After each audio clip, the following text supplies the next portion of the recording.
ব্যবসা বাণিজ্যের বিশ্লেষণ নিয়ে ডিবিসি নিউজের নিয়মিত আয়োজন ইসলামিক ব্যাংক টালি খাতায় স্বাগত জানাচ্ছি আমি রিফাত তাসনোভা। দেশের আমদানি রপ্তানি প্রাণকেন্দ্র চট্টগ্রাম বন্দর। এই বন্দরের গতির উপর নির্ভর করে কারখানায় কাঁচামাল আসবে কিনা কিংবা রপ্তানি চালান ঠিক সময় গন্তব্যে পৌঁছবে কিনা। কিন্তু বাস্তবে হলো কখনো জাহাজ জট, কখনো বা কন্টেইনার জট, কখনো বা কাস্টমস ক্লিয়ারেন্সে দেরি, এখন আবার শ্রমিক কর্মচারীদের কর্মবিরতি, যার ফলে বন্দরে তৈরি হয়েছে অচলাবস্থা। এর প্রভাব বন্দর ছাড়িয়ে এর প্রভাব পড়েছে পুরো সরবরাহ ব্যবস্থায়। এদিকে সামনেই রমজান মাস, ফলে নিত্যপণ্যের বাজারেও এর প্রভাব পড়তে পারে বলে আশঙ্কা করছেন অনেকেই। এতে চাপ বাড়বে ব্যবসায়ী এবং ভোক্তার উপর। আর এসব কিছু নিয়ে আজকে আমাদের তালিখাতার আলোচনার বিষয়, বন্দরের অচলাবস্থা কাটবে কিভাবে। আলোচনা করতে আজকে আমাদের সাথে অনলাইনে যুক্ত আছেন চট্টগ্রাম বন্দর মার্চেন্ট সিএনএফ এজেন্ট শ্রমিক ইউনিয়নের সাবেক সভাপতি মোস্তফা আহমেদ খান এবং আছেন খাতুনগঞ্জ ট্রেড অ্যান্ড ইন্ডাস্ট্রিজ অ্যাসোসিয়েশনের বন্দর কাস্টমস এবং ভ্যাটের সম্পাদক রাসুল ইসলাম। শুরুতে আমি একটু যেতে চাই জনাব মোস্তফা আহমেদ, আপনার কাছে একটু জানতে চাই, এই যে অচল অবস্থার কথা আমি বলছিলাম শুরুতেই, বন্দরের এই অচল অবস্থার আসলে সমাধানটা কোথায়? ধন্যবাদ আপনাকে এবং আপনার মাধ্যমে এই দর্শকদেরকে যারা এই অনুষ্ঠানটি দেখছেন। আমি ধন্যবাদ জানাচ্ছি ডিবিসি নিউজের কর্তৃপক্ষকে যে আমাকে এখানে আপনারা আমন্ত্রিত করেছেন, দুইটি কথা বলার সুযোগ দিয়েছেন। আসলে অচল অবস্থা তো এটা সৃষ্টি হওয়ার প্রক্রিয়াটা শুরু হয়েছে অনেক আগের থেকে, আরো 1 বছর আগের থেকেই, যখন এই সরকার, এই অন্তর্বর্তীকালীন সরকার আসার পরেই তাদের প্রথম কাজ ছিল আসলে এই দেশের সমস্যাটাকে সমাধান করা, একটা সুন্দর সুষ্ঠু নির্বাচন করা। কিন্তু ওনারা হঠাৎ করে এই শুরু থেকে দেখলাম চট্টগ্রাম বন্দরকে নিয়ে বিভিন্ন রকমের তাদের পদক্ষেপ, আর পদক্ষেপ নিতে গিয়ে তারা একের পর এক বেসরকারীকরণ করেছেন। কিন্তু সেখানে কোন রকমের কারো মতামতকেও তারা গুরুত্ব দেয় নাই। এবং আপনার যে একটা কম্পিটিশন, যে একটা টেন্ডার করবে, এখানে বিদেশি দেশি আমাদের অনেক অপারেটর আছে যারা বিদেশি না হইলেও বাংলাদেশি হইলেও তাদের মধ্যে অনেকের যোগ্যতা আছে, যে যারা আন্তর্জাতিক মানের এই বন্দর অপারেট করার মতন তারা ক্ষমতা রাখেন। আমার কথা হচ্ছে যে দেশি বিদেশি কাকে দিবে সেটা বিষয় না, কিন্তু বিষয়টা যদি আলাপ আলোচনার ভিত্তিতে হতো শ্রমিক সংঘ, এখানে একটা বন্দর একক কর্তৃপক্ষের সিদ্ধান্তে চলে না। এখানে আছেন বন্দরের মূল হচ্ছে আপনার মনে করেন যারা বাইরের থেকে আমদানি রপ্তানি করেন, ব্যবহারকারী, বন্দর ব্যবহারকারী যারা, ওনারা যদি মালামাল না আনে তাহলে চট্টগ্রাম বন্দরের তো গুরুত্ব নেই। ওনারা শ্রমিক তাদের যে প্রতিনিধিত্ব করেন শ্রমিক সংগঠনগুলো এবং এখানে বন্দর কর্তৃপক্ষের যারা কর্মকর্তা কর্মচারী, এই সব মিলে আপনার সিএনএফ মালিক সমিতি বিভিন্ন ধরনের তাদের সবাইকে নিয়ে যদি আলাপ আলোচনা করে যদি একটা সিদ্ধান্ত নিতে, আমার মনে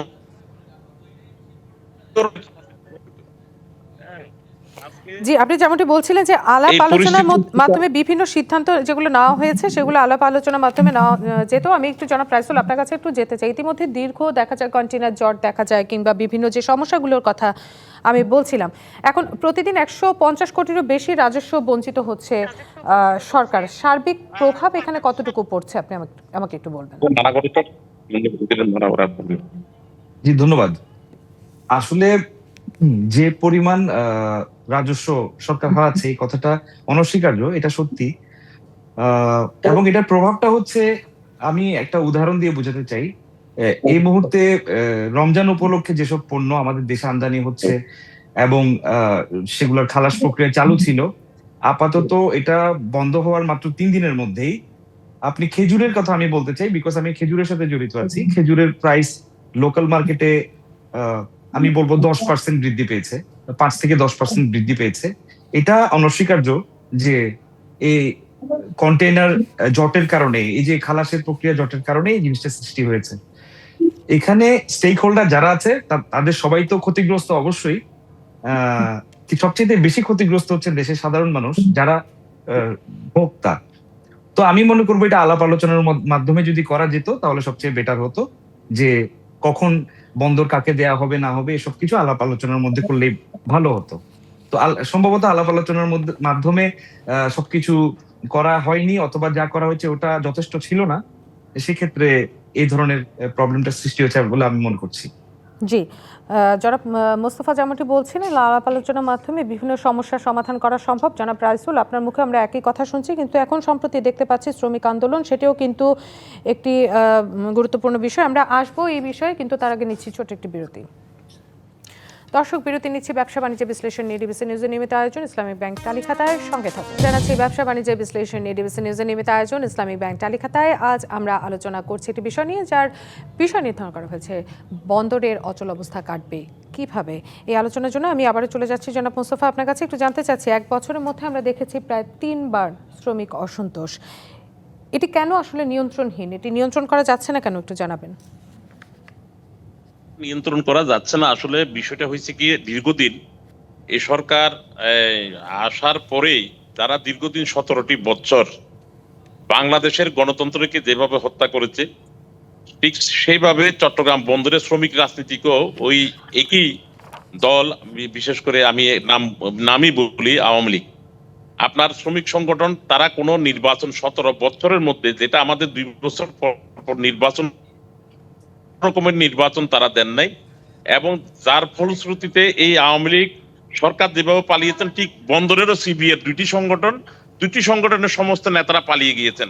এখনো মূলত শ্রমিক রেজিস্ট্রেশন অনুযায়ী যে শ্রমিক সিবিএর কোনো প্রতিনিধিত্ব এখানে না থাকার কারণে এই সুযোগটাকেই আমাদের সরকার এবং বন্দর কর্তৃপক্ষ নিয়েছেন। যেহেতু শ্রমিকদের পক্ষে এখন তাদের কাছে কথা বলতে গেলেই তারা কথা বলে যে বৈধ কোনো সংগঠন নাই, আমরা অবৈধ কারোর সাথে কথা বলবো না। তো কথা না বলার কারণে তারা নির্বাচনও দিচ্ছে না এবং এই আপনার কথাও বলছে না, যার কারণে শ্রমিকদের অনেক দাবি দাওয়া, অনেক কিছুই রয়ে গেছে, যেটা এই পর্যন্ত সমাধান হয় নাই। তার থেকেও বেশি হচ্ছে, আপনারা দেখেছেন আমরা বিগত এই 97-98 সালে এসএসএ পোর্ট নামের একটি পোর্ট, বেসরকারি পোর্ট করার জন্য চট্টগ্রাম বন্দর একটা সিদ্ধান্ত নিয়েছিলেন।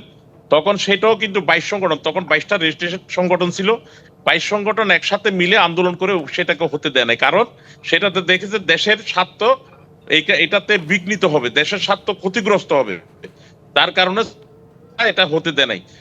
কারণ চট্টগ্রাম বন্দরে যারা কাজ করে, শ্রমিক হইতে শুরু করে কর্মকর্তা কর্মচারী, সবাই কিন্তু সচেতন, সবাই দেশের খোঁজ খবর রাখেন, দেশ সম্বন্ধে জানেন, সবার একটা কমিটমেন্ট আছে দেশ এবং বন্দরের প্রতি। এই চট্টগ্রাম বন্দর তো এটা একটা অঞ্চলের না, এটা আসলে সারা বাংলাদেশ, এটা একটা জাতীয় আমাদের সম্পদ।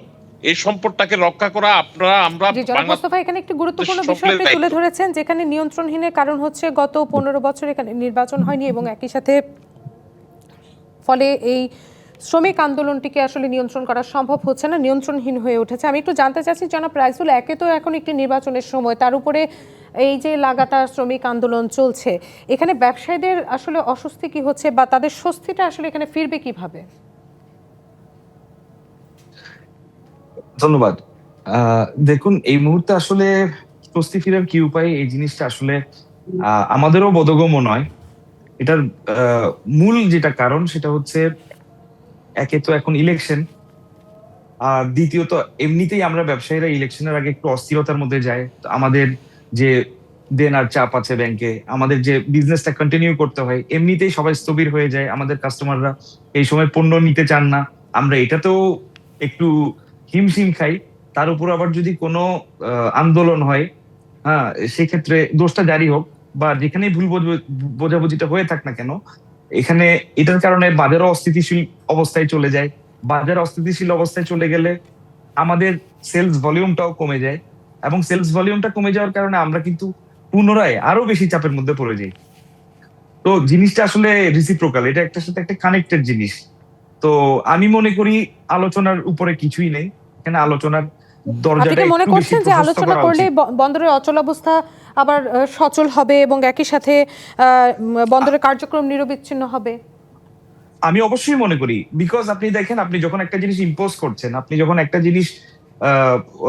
করছেন, তখন কিন্তু ইম্পোজ জিনিসটাই কিন্তু সংশ্লিষ্ট অথরিটিকে মেনে নিতে হচ্ছে।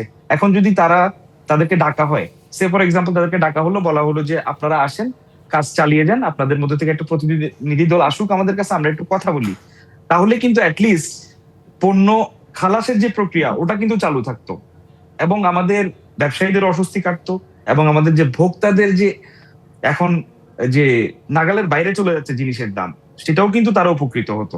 আমি মনে করি আলোচনার নিচে সবকিছু, আলোচনার উপরে কিছুই নেই। জি, ধন্যবাদ জানাচ্ছি আপনাকে, এবং একই সাথে ধন্যবাদ জানাচ্ছি জনাব রাইসুল এবং মোস্তফা দুজনকেই এতক্ষণ সঙ্গে থাকার জন্য। দর্শক, শেষ করছি ব্যবসা বাণিজ্যের বিশ্লেষণ নিয়ে ডিবিসি নিউজের নিয়মিত আয়োজন ইসলামী ব্যাংক টালের খাতা। এতক্ষণ সঙ্গে থাকার জন্য সবাইকে ধন্যবাদ।